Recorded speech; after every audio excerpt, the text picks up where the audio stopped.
ট্যাংরা মাছ নিয়ে এসছে। ট্যাংরা মাছ দেশি ট্যাংরা, ছোট ছোট ট্যাংরা দেখতে পাচ্ছ। ট্যাংরা মাছে ভালো করে ধুয়ে আমি কেটে ধুয়ে পরিষ্কার করে নিয়েছিলাম। মাছে এবার ভালো করে লবণ হলুদ মাখিয়ে নিলাম। এই ট্যাংরা মাছেরই আজকে আমি পাতলা ঝোল করব, একদম বেশি রিচ মশলা দেবো না। ভালো করে মাখিয়ে নিয়েছি।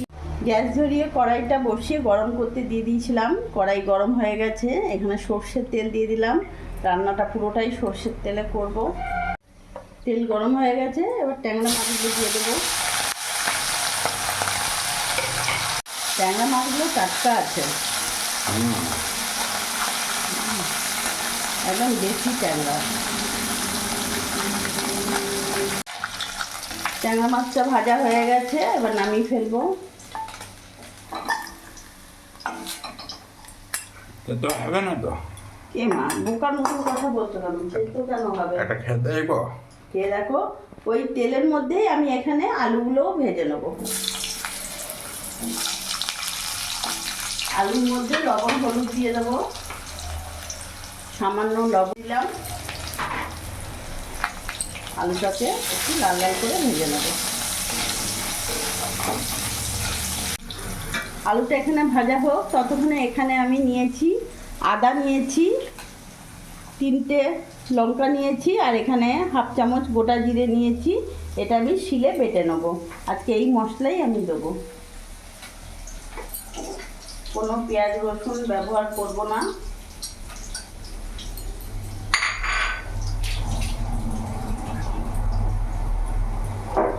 ট্রেন যাচ্ছে। আলুটা ভেজে নিয়েছি, এবার নামিয়ে ফেলবো। এদিকে আমার মশলাটাও আমার বাটা হয়ে গেছে। ওই তেলের মধ্যে আমি বেগুনগুলো ভেজে নেব। ছোট একটা বেগুন দিয়েছি, লবণ হলুদ দিয়ে দিলাম। বেগুনটাকেও ভেজে নেব। বেগুনটাকেও আমি লাল লাল করে ভেজে নিয়েছি। বেগুনটাকে এবার নামিয়ে ফেলবো। খুবই কম তেল লাগে, দেখো ওই তেলের মধ্যে আমার সব রান্না হয়ে গেল। আর তেল দেবো না, ওই তেলের মধ্যে এখানে ফোড়নে দিয়ে দেবো কালো জিরে।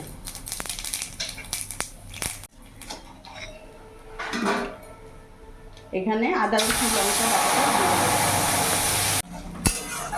বাটা মশলাটা দিয়ে দিলাম। ওর মধ্যে এখন সামান্য লবণ, হলুদ গুঁড়ো, কাশ্মীরি একটু লঙ্কা গুঁড়ো দিয়ে দিলাম। যেহেতু বাটা মশলাতে আমি জিরে বাটা দিয়েছি, তাই এখানে আর গোটা জিরে গুঁড়ো দিলাম না। এবার আলু বেগুন ভাজাটা দিয়ে দেবো। গ্যাসের ফ্লেমটা একটু বাড়িয়ে দিলাম। এবার ভালো করে কষিয়ে নেব। টমেটো কুচি দিয়ে দিলাম।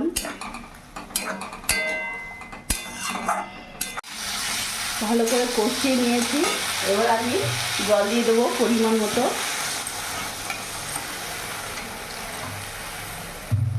আর জল দেবো না, যেহেতু আলু বেগুন আগে থেকেই ভাজা আছে।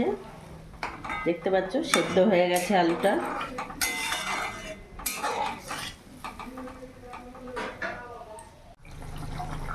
ভালো মতো ফুটে গেছে। এবার ভেজে রাখা ট্যাংরা মাছগুলো দিয়ে দেবো।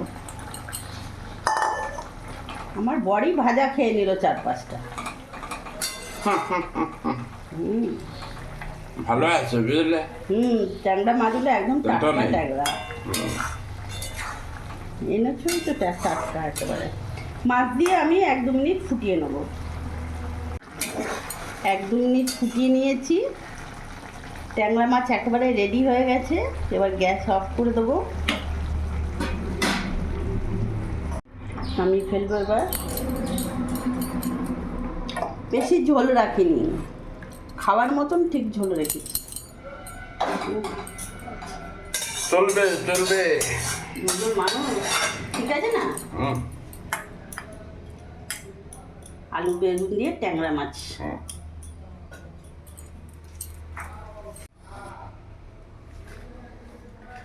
তো দেখলে বন্ধুরা, আজকে আমি বানিয়ে ফেললাম আলু বেগুন দিয়ে ট্যাংরা মাছের রসা। এইভাবে তোমরা একবার হলেও করে দেখো, সত্যি খুব ভালো লাগবে, আর পুরো দেশি ট্যাংরা। আর ভিডিওটা যদি ভালো লাগে প্লিজ লাইক কমেন্ট শেয়ার করে আমার পাশে থেকো, আর তোমরা সবসময় ভালো থেকো।